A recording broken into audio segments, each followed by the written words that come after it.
오늘 설교는 제목은 광야학교입니다. 사람이 태어나면은 끊임없이 교육을 받습니다. 그렇죠? 끊임없이 교육받고 그리고 그 교육을 통해서 성장합니다. 그래서 아이가 태어나면 제일 먼저 어디서 교육을 받냐면 가정에서 교육을 받게 되죠. 그래서 가정에서 부모에게 시작된 그 교육이 조금씩 이제 부모 품을 떠나는데 아이들이 이제 어린이집도 가잖아요. 그렇죠? 그리고 유치원을 가고 그리고 이제 초등학교 그리고 중고등학교까지 이렇게 정규 교육을 받죠. 그리고 나서 좀 이제 지금이 한참 또 수능 시험을 보고 있는데 대학을 가기도 하고 또한 어떤 분들은 대학원까지 교육을 받아서 사회의 일원으로 나아가도록 이렇게 정규 교육을 받습니다. 그런데 여러분 이러한 정규 교육과는 달리 우리 그리스도인들이 받는 또 교육이 있습니다. 우리가 입학하는 학교가 있는데 그 학교는 또 하나는 교회나 선교단체에서 이렇게 하는 제자훈련이나 선교훈련과 같은 그런 훈련들이 있습니다. 그렇죠? 그런 훈련들을 막 우리 받아요. 큐티 학교도 하고 예수제자훈련 학교도 하고 말씀 학교도 하고 그런 학교가 있는 반면에 이렇게 눈으로 보이지 않는 학교가 있습니다. 그 학교 이름이 광야학교입니다. 그런데 이 학교는 우리가 잘 인식하지 못해서 그런데 누구나 입학하게 되어 있습니다. 누구나 입학하게 되어 있습니다. 그런데 이 광야학교를 입학해서 이 광야학교를 통과한 분들이 삶에서 가장 중요한 무엇을 얻게 되냐면 지혜를 얻게 되고요. 성품을 얻게 되고요. 그래서 이 광야학교를 지나신 분들은 정규 교육과 상관없이 누구보다 하나님의 지혜를 가지고 있고 하나님의 성품의 열매를 닮아가는 분입니다. 그래서 우리가 주변에 이런 분들을 많이 뵐 수 있습니다. 우리 부모님의 세대뿐만 아니라 우리 주변에도.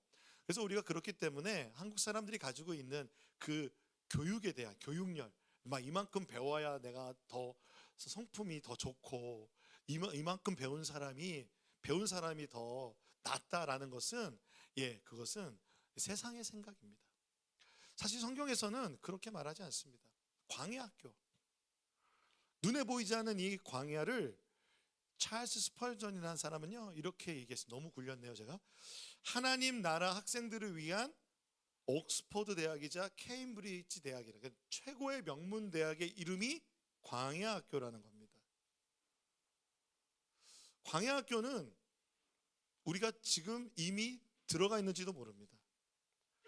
그리고 누구나 이 광야학교를 예수를 믿으면 지나가게 되어 있는데 광야학교 들어가고 싶으십니까? 안 들어가고 싶으십니까? 이 침묵은 긍정의 침묵, 안 들어가고 싶은 침묵인 것 같습니다. 광야는 낭만적이지 않습니다. 광야는 현실이에요. 우리나라는 광야를 볼 수가 없죠. 광야 가보신 적 있으신가요? 우리나라는 광야가 없어요. 그런데 저는 그 중동 지역에 이 광야를 한번 가본 적이 있습니다. 그 뜨거운 태양이 막 내리치는 정오에는요, 막 50도까지 온도가 올라가요. 그래서 막 건식 사우나 들어가 있는 것 같고요. 이렇게 호흡을 하면 목이 막 다 타들어가는 것 같아요. 지금처럼요. 찬양 너무 해가지고.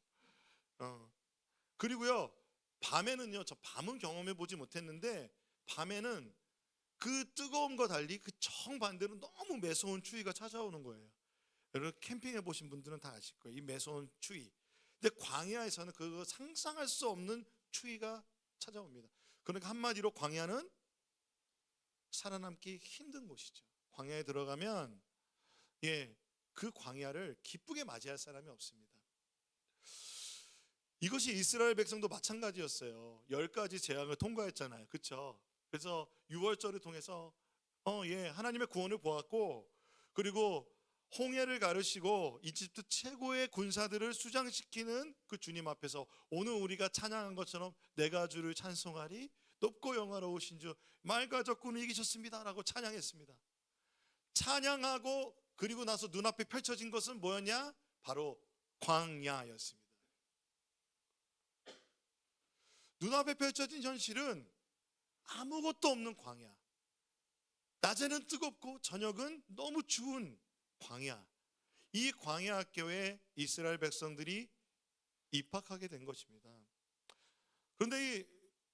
그런데 이스라엘 백성들이 광야 학교에 입학했을 때 기쁘지 않았어요. 그 광야에서 예상하지 못했던 여러 가지 괴로움 때문에 그랬던 것입니다. 그래서 출애굽기 17장 1절에서 2절 오늘의 말씀을 같이 한번 읽어보시면 좋겠습니다. 시작.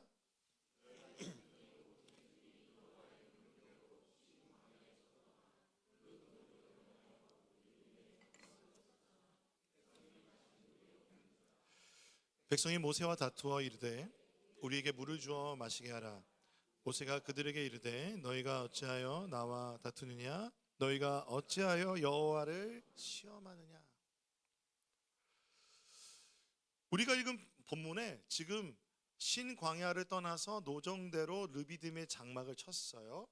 그런데 백성이 마실 물이 없는 상황이 되었습니다. 자, 이 상황 속에서 마실 물을 달라고 그러는 거예요. 물 좀 내달라고. 자, 그런데 광야를 딱 맞닥뜨렸을 때 이스라엘 백성들이 지금처럼 물이 없으면 물을 달라고 그러고 먹을 게 없으면 먹을 거 달라고 그랬던 거예요. 출애굽기 16장에 보면요, 이스라엘 백성들이 광야를 맞이해서 둘째 달 15일이 되었을 때 이렇게 말합니다. 그러니까 둘째 달, 약 한 달 정도 지난 거죠. 6월절이 지나고. 그러면서 뭐라고 말하냐면 우리가 애굽 땅에 고기가마 곁에 앉아있던 때와 고기가마 옆에서 고기를, 그러니까 노예지만 고기를 굽다가 굽다가 하나씩 먹잖아요.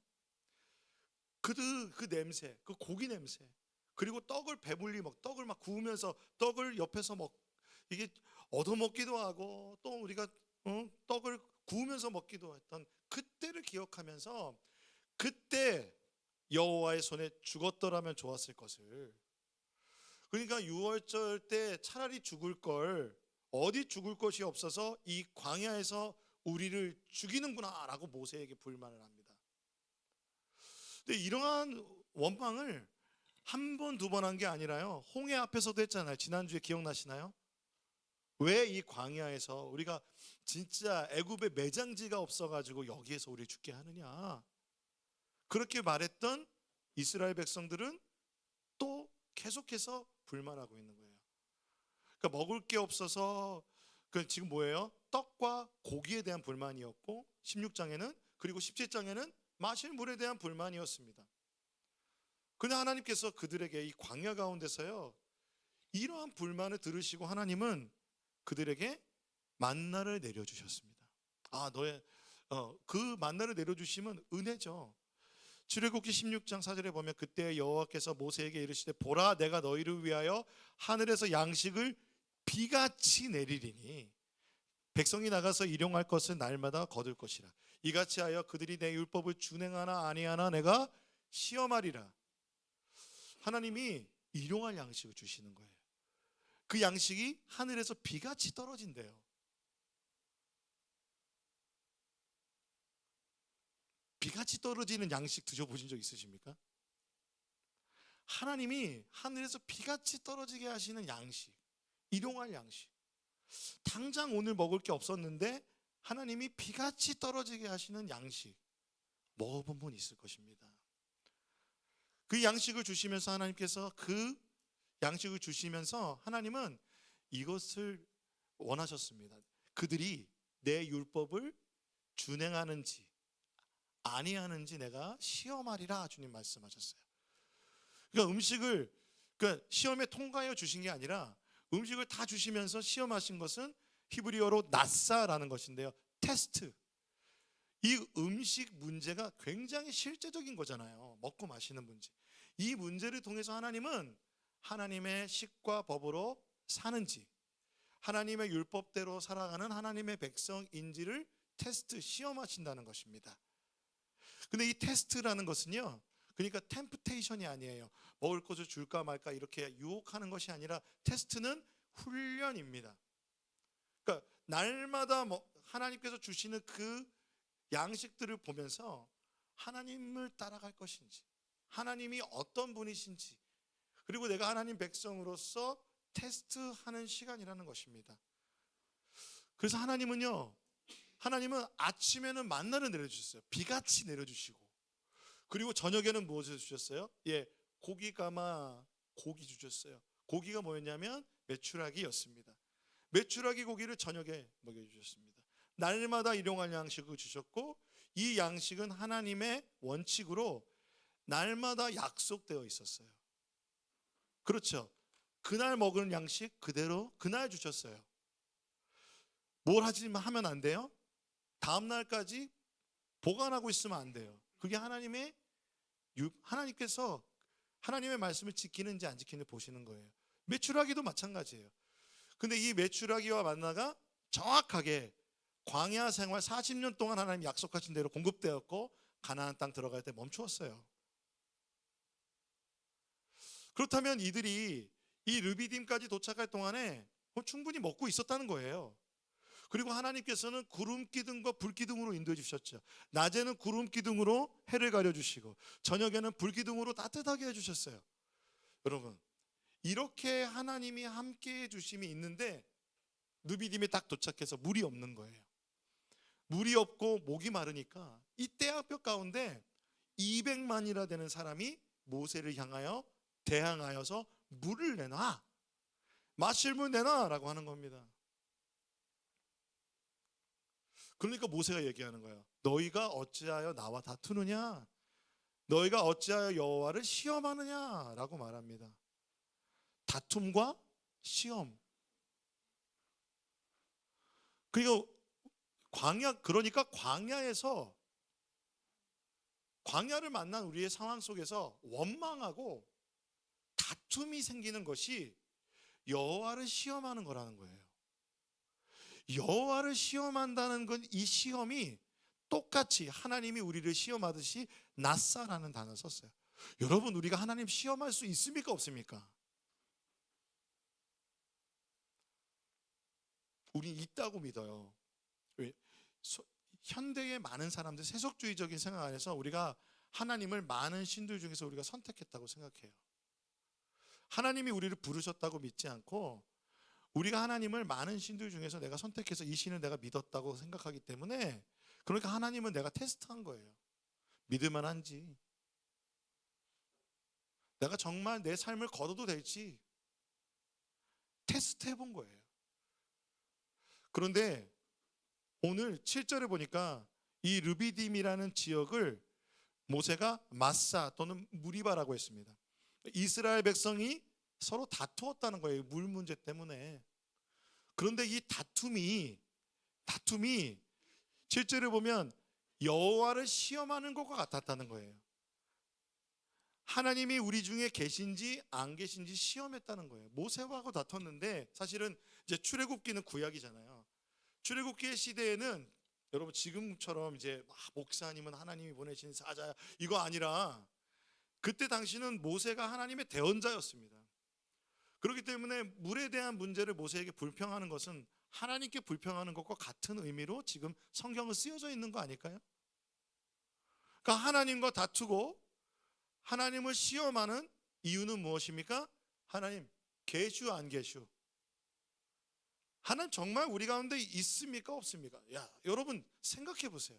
아침마다 만나 먹고 메추라기 먹으면서 구름 기둥과 불 기둥 보면서 그들의 마음은 원망하고 있습니다. 그러므로 이 원망은 정말 하나님을 반역하는 마음, 하나님을 불신하는 마음, 하나님을 불신하는 마음이 죄죠. 그리고 이 죄는 이런 뜻이 있습니다. 관역에서 벗어났다. 그 하나님의 뜻에서 벗어난 거예요. 근데 이러한 모습이 이스라엘 백성에게만 있는 게 아니라 사실 저에게도 있었어요. 하나님께 헌신해서 선교단체에서 사역할 때 저는 이제 제가 하나님께 헌신하면 하나님이 내 앞길을 창창하게 열어주실 거라고 생각했어요. 그때 당시 대학생 모임에서 찬양인 팀을 하고 있었는데, 제 꿈이 뭐였냐면 그 찬양 인도를 하는 거였어요. 오늘 제가 열심히 찬양 인도했잖아요. 그 찬양 인도의 자리에 한 번 서는 게 이 하늘의 별 따기였습니다. 그 모임에 1000명의 대학생들이 모이는데요, 그 모임 앞에서 찬양 인도를 하면 얼마나 제 이름을 날리고 제가 막 유명해지고 막 그런, 내가 정말 기름 부음 있는 찬양 인도자라고 인정받는 게 내 꿈이었습니다. 그런데 하나님이 저를 그곳에 세우시기보다 저기 우리가 여기 안성도 먼데 더 먼 천안으로 보내셨습니다. 천안지구로 발령이 됐는데요. 천안지구 대학사역을 개척하라는 거예요. 그런데 여러분 생각해 보세요. 천안에 아는 사람 하나도 없고 그냥 내 의지와 상관없이 발령이 난 거예요. 그래서 천안에 가는데요. 천안에서 대학생들을 위해서 그 예배 이제 찬양 인도를 한다고 그러는데 대학생들이 다 모였어요. 몇 명 모였게요? 50명 모였어요. 50명 모였는데 50명 모인 곳에 그 예배당이 3천석. 3천석에서 50명 예배 드려보셨습니까? 예배 안 드려보셨으면 말을 하지 마세요. 진짜 휑합니다. 휑해. 그래서 악기도 하나도 없었어요. 교회에서 다 빌려야 되고. 그리고 매주 천안까지 티코를 타고, 제가 이제 하얀색 티코를 운전하고 있었는데 매주 왔다 갔다 하는 거예요. 매주 왔다 갔다 하다가 어느 날 경부고속도로를 막 가는데 뒤에서 아반떼 차량이 저를 딱 받은 거예요. 그래서 차가 완전히 전복돼 가지고요. 차량이 완전히 폐차됐습니다. 전복돼서 폐차됐어요. 그러니까 그 차에서 사람이 살아날 수 있을 거라고 상상할 수 없을 정도로 보였다고 합니다. 저희 어머니가 보니까. 그리고 저는 이제 왼쪽 팔꿈치에 유리가 2개가 이제 크게 박혀가지고요. 여기를 수술을 했어요. 이제 꼬매가지고 1시간 동안 꼬매고, 이렇게 펴서 꼬매면 안 되고 굽혀서 꼬매야 돼요. 나중에 안 펴지기 때문에 굽혀서 꼬매고 한 달 동안 병원에 입원해 있었습니다. 그때 이제 막 천안에서 소개받은 교회로 제가 사역을 막 옮기려고 하고 막 그랬던 때였는데 그런 상황이 벌어지는 거예요. 하나님 앞에 헌신한다고 했는데 내 눈앞에 보여지는 상황은 광야 같은 상황인 거예요. 그래서 내 마음에 어떤 마음이 있어요? 하나님, 저 서울에서 사역하고 싶어요. 그래서 리더분에게 전화해가지고 날마다 전화해서 하는 말이, 형님 저 올라가고 싶어요. 한풀이하고 신세한탄하는 그 마음의 원망이 내 마음속에 있었습니다. 제 마음속에 있어서 하나님과 다투고, 하나님 정말 살아계시다면 왜 이 광야와 같은 지부개척에 저를 보내셨습니까? 라고 눈물로 기도했던 기억이 납니다.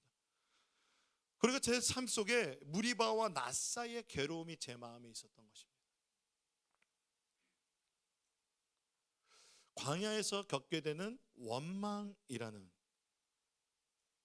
그리고 이 하나님과 다툼이라는, 그래서 하나님의 선하심을 믿지 못하고 부정하는 심각한 죄가 제 안에 있었던 것입니다. 이스라엘 백성들은 이 심각한 죄를 짓고 있는 것입니다. 이렇게 원망이 마음속에 자리 잡으면 광야는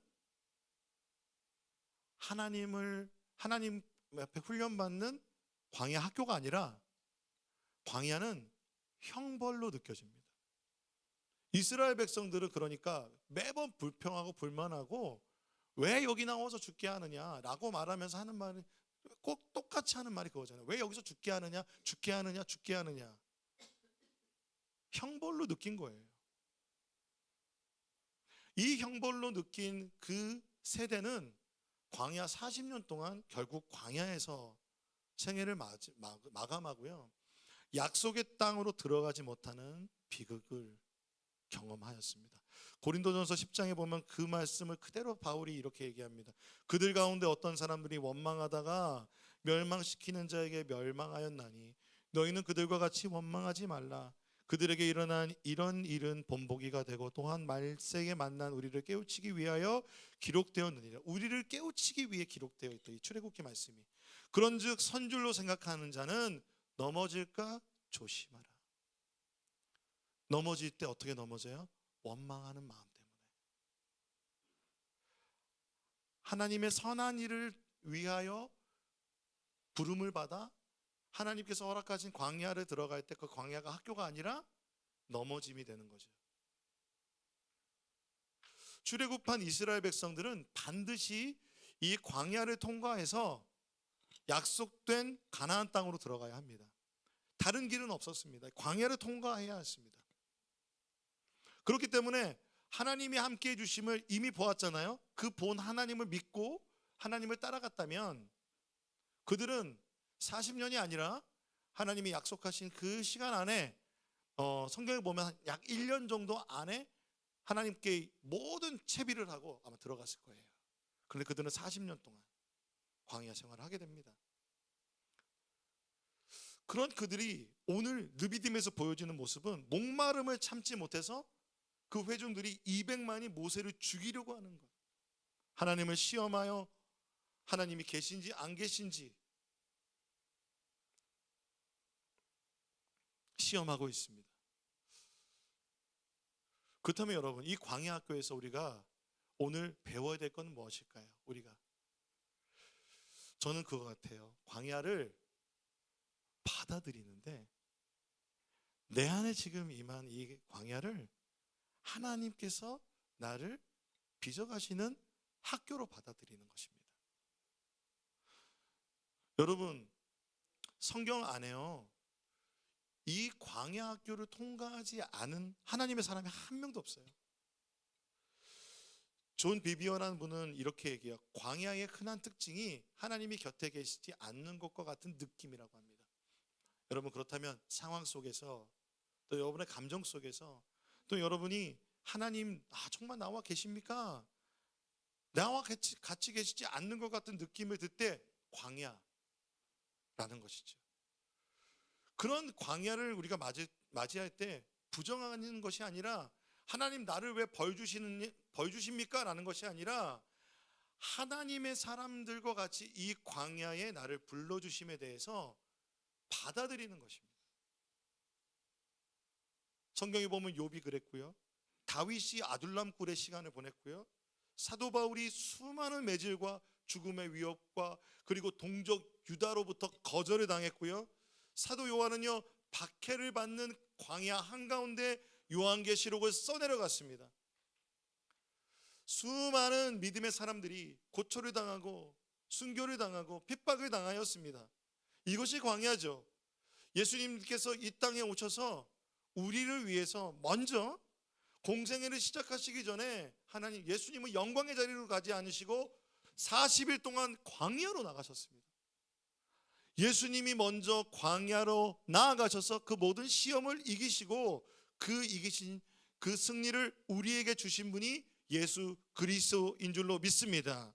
그러므로 광야는 하나님이 나를 훈련시키고 하나님 뜻대로 빚으시고 시험하여 성장시켜 주시는 곳입니다.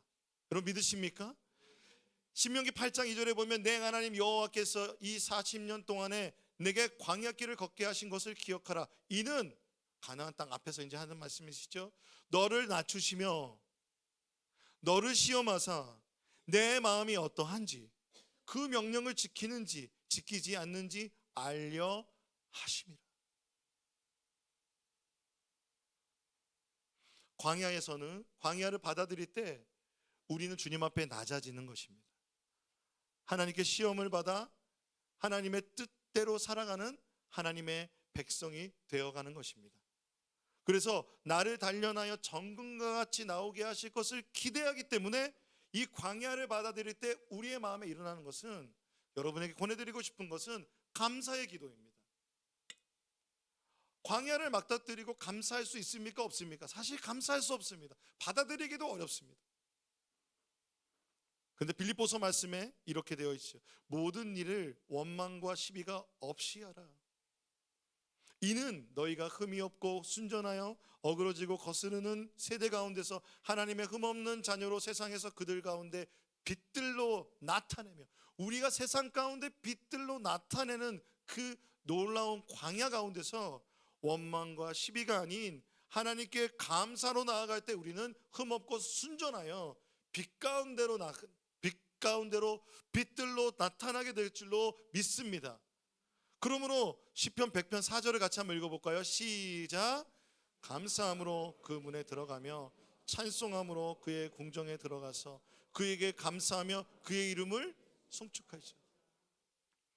감사로 광야로 들어가십시오.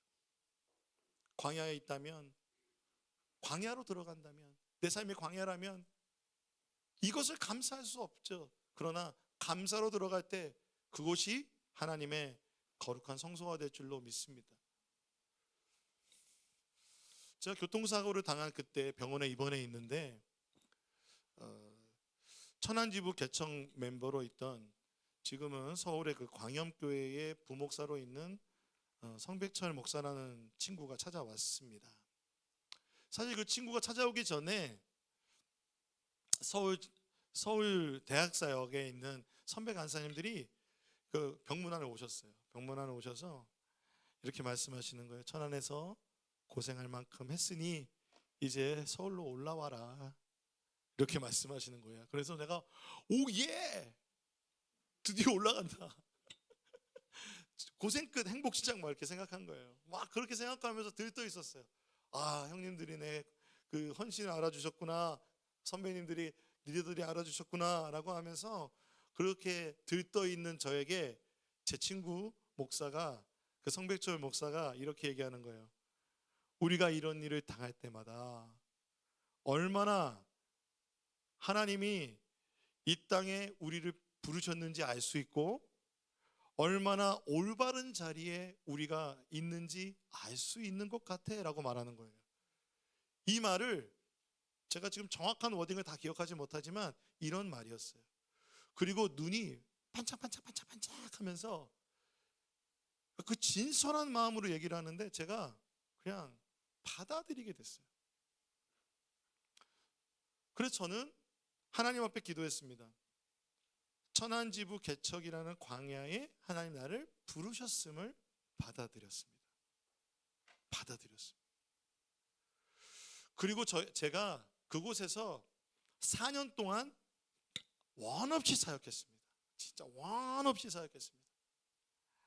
기쁘게 사역했습니다. 지금도 저희 선교단체 선후배들을 만나면 천안지부에 있었을 때 저의 모습을 굉장히 약간 레전드처럼 기억을 하고 계십니다. 제 말로 이렇게 얘기하니까 쑥스러운데요, 그때의 저의 모습을 기억하는 것은 제가 이 광야를 받아들이고 하나님 앞에서 하나님이 저를 빚어가신 것을 제가 정말 고백드리고 수 있어요.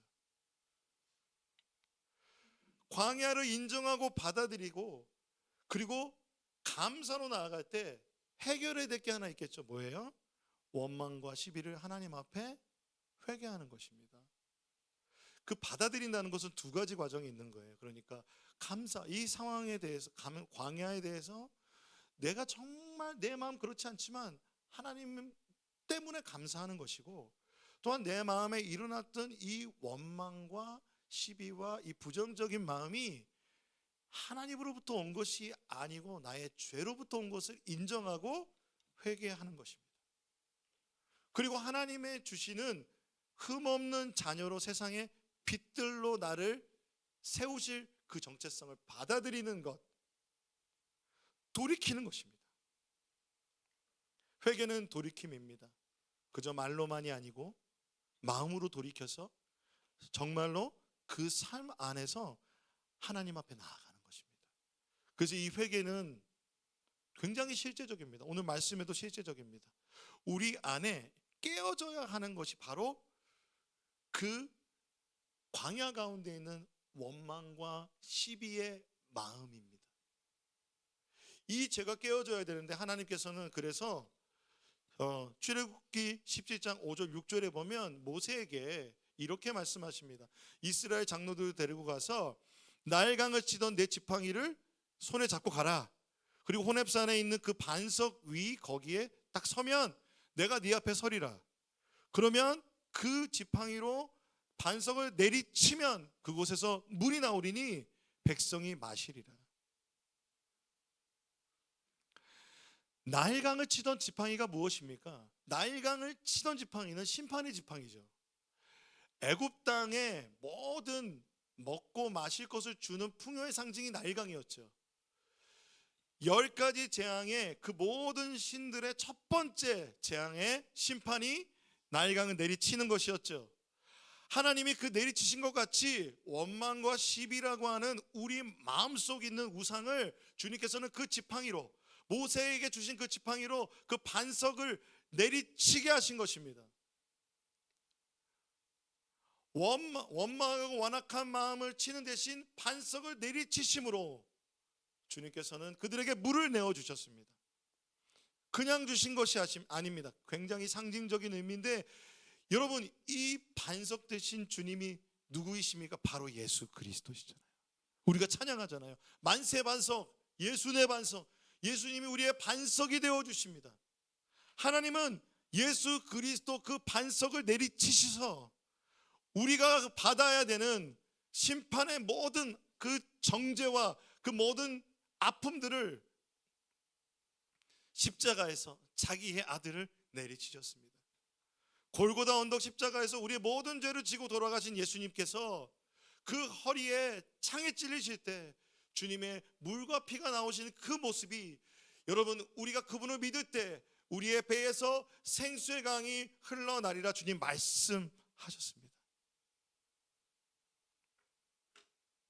그러므로 우리가 회개하는 것은 예수 그리스도의 십자가를 붙잡고 그 반석으로 우리의 마음에 있는 그 불신을 내리치는 것입니다. 고린도전서 10장 1절에 4절에 보면, 형제들아 나는 너희가 알지 못하기를 원하지 아니하노니 우리 조상들이 다 구름 아래에 있고 바다 가운데로 지나며 모세에게 속하여 다 구름과 바다에서 세례를 받고 다 같은 신령한 음식을 먹으며 다 같은 신령한 음료를 마셨으니 이는 그들을 따르는 신령한 반석으로부터 마셨으며 그 반석은 곧 그리스도시라. 사도 바울은 이 출애굽의 이 모습을 우리의 신앙에 빗대어서 우리가 예수를 믿는 세례를 받았을 때, 그리고 세례를 받고 그리고 그 홍해를 지나는 것은 세례를 받는 것이고, 이 광야로 들어가는 우리의 삶이 광야로 인도되고 있음을 보여주고 있는 거예요. 지금 우리가 사실 살아가는 삶은 광야의 삶이죠. 이 광야의 삶에서 우리의 정욕과 욕심대로 살아가는 우리의 자기중심성을 회개하고 예수 그리스도 반석 되시는 예수님께 나아갈 때 신령한 음료를 마시게 되는 것이죠. 신령한 음식을 먹게 되는 것입니다. 그래서 욥기에서 말씀하시는 것처럼 내가 가는 길을 그가 아시나니 그가 나를 단련하신 후에는 내가 순금과 같이 되어 나오리라. 정금과 같이 나오리라. 정금과 같이 되려면 풀무불 가운데 단련되는 것입니다. 풀무불 가운데 단련되는 것을 받아들이는 것입니다. 그러므로 여러분, 골로새서 말씀에 너희가 그리스도와 함께 다시 살리심을 받았으면 위의 것을 찾으라. 거기는 그리스도께서 하나님 우편에 앉아 계시니라. 위의 것을 생각하고 땅의 것을 생각하지 말라. 광야 가운데 그렇다면 우리는 위의 것을 생각해야 하는 것입니다. 그럼 위의 것은 무엇일까요? 위의 것. 우리가 감사하고 예수 그리스도를 통해 회개하였다면 광야 가운데서 우리는 위의 것을 바라봐야 합니다. 위의 것을 바라봐야 합니다. 땅의 것을 보는 것이 아니라, 상황과 환경이 아니라 위의 것을 바라보아야 합니다. 우리가 땅의 것을 바라보게 되면, 여러분, 다윗의 장막에 찬양 인도자 중에 아삽이라는 사람이 있어요. 그러니까 날마다 하나님을 찬양하던 사람이에요. 하나님 임재 가운데서 하나님 예배하던 사람이에요. 근데 어느 날 이 사람이 이렇게 시편을 져요. 하나님, 아니 나 예배하는 나보다 예배하지 않는 저 사람들이 왜 더 잘 됩니까? 하나님, 선하시다면서 저 완전 실족했습니다. 주님, 저 악인의 형통함을 보면서 저 오만한 자 때문에 주님 내가 질투가 납니다 라고 이야기합니다. 73편에서 고백해요. 그 사람들이 어떤지 아세요? 주님, 죽을 때도 고통이 없고 사람들이 당하는 재앙도 어려움도 겪지 않아요. 그리고 그들은 그것 때문에 교만해서요, 교만이라는 목걸이를 다 하고 있으니까 목이 뻣뻣해요. 그리고 폭력의 옷을 입고 있어서 그냥 사람들을 귀하게 여기지 않고 그 폭력을 마음대로 휘둘려요. 말로써, 육체적으로써. 그리고 살찜으로 눈이 솟아나고, 소득이, 이 부분은 조금 우리가 요즘의 시대에 우리가 좀 분별해서 들어야 되겠죠. 그리고 소득이 원 없이 들어오고, 그 소득이 원 없이 들어오는데 어떤 상황이냐면, 내가 원하지 않는데도 소득이 들어와요. 이런 사람이 누가 있을까요? 우리가 잘 아는 건물주라는 사람들이 있죠. 그 말하는 것도 보면 막하게 말하고 거만하게 말하고, 말을 얼마나 험하게 했는지 말을 하는 것을 뭐라고 말하냐면 땅에 두루 다닌다고 말해요. 그러니까 말이 너무 험한 거죠. 가하는 건 뭐냐면 하나님을 부정하는데, 하나님 부정하는데 우리 다 보기가 너무 평안해요. 우리가 그런 말 잘하잖아요. 부자들 보고 잘 산다. 그럼 편안한 거죠. 그리고 재물이 더 불어난대요. 한마디로 아삽이 광야에 들어가 있습니다. 너무 아이러니하지 않으세요? 위의 것, 하나님을 찬양하고 예배하는 아삽입니다. 제사장이잖아요. 날마다 예배하는데 마음은 광야에 있어요.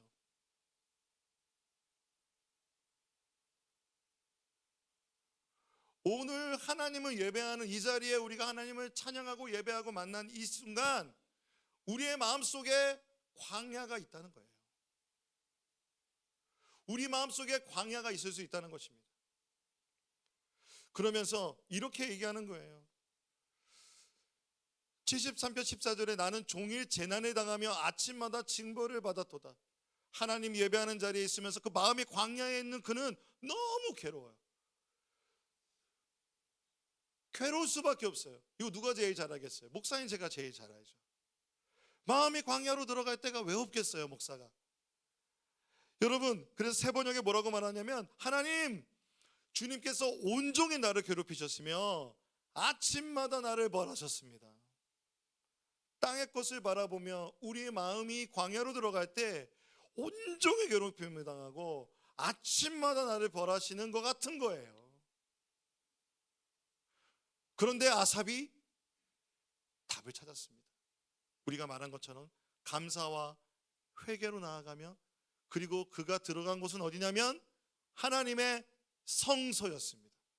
73편 17절을 같이 읽어보겠습니다. 시작.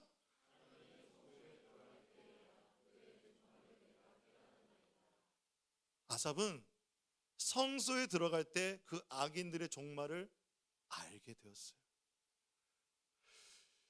아삽이 겪었던 그 광야와 같은 마음의 혼돈스러움과 우매함과 무지함이 주님 앞에서 막 짐승 같다고 고백하며 돌이킵니다. 주님, 내가 이게 짐승같이 이런 마음을 가졌습니다라고 주님의 성소 앞에서 돌이키며 회개합니다. 그러면서 그는 위의 것을 바라보며 놀라운 신앙의 고백을 하는데, 이 고백이 우리의 고백이 되길 소망하면서 같이 읽어보겠습니다. 시작. 내가 항상 주와 함께 하니 주께서 내 오른손을 붙드셨나이다. 주의 교훈으로 나를 인도하시고 후에는 영광으로 나를 영접하시리니 하늘에서는 주 외에 누가 내게 있으리요 땅에서는 주밖에 내가 사모할이 없나이다.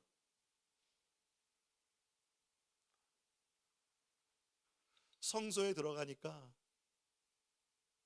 하나님이 내 손을 꼭 붙잡고 계신 것이 깨달아졌어요.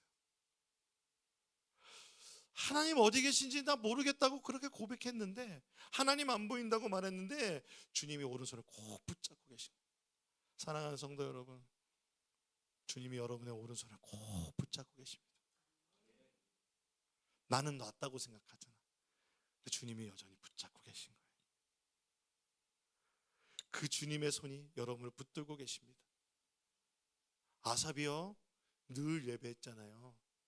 근데 오늘은 진짜 성소 들어갔대요.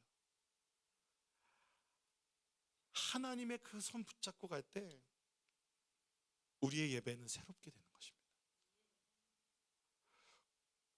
그럴 때 바로 이때 찰스 스펄전이 말한 것처럼 광야 학교가 하나님의 명문대학이 돼서 우리를 하나님의 계획 안에서, 성령 안에서 우리를 빚어가셔서, 그래서 우리를 세상의 빛 가운데로, 그리고 거룩한 길을 걸어가게 해 주시는 것입니다. 이사야서 말씀 같이 한번 읽어보겠습니다. 이사야서 35장 1절에서 2절 말씀 시작. 광야와 메마른 땅이 기뻐하며 사막이 백합화 같이 피어 즐거워하며 무성하게 피어 기쁜 노래로 즐거워하며 레바논의 영광과 갈멜과 사론의 아름다움을 얻을 것이라. 그것들이 여호와의 영광 곧 우리 하나님의 아름다움을 보리로다. 아멘. 아멘. 광야에서 하나님 앞에 감사하고 회개하고 믿음으로 주님의 성소를 바라보며 예배자로 서나갈 때 하나님께서는 그 광야를 마른 땅이 기뻐하며 사막이 백합화같이 피어 즐거워하며 기쁜 노래를 부르며, 그것이 하나님의 아름다움이 나타나는 놀라운 하나님의 계획 가운데 우리가 하늘의 것을 보게 될 줄로 믿습니다. 그 하늘의 것을 바라보는 여러분 되시길 소망합니다.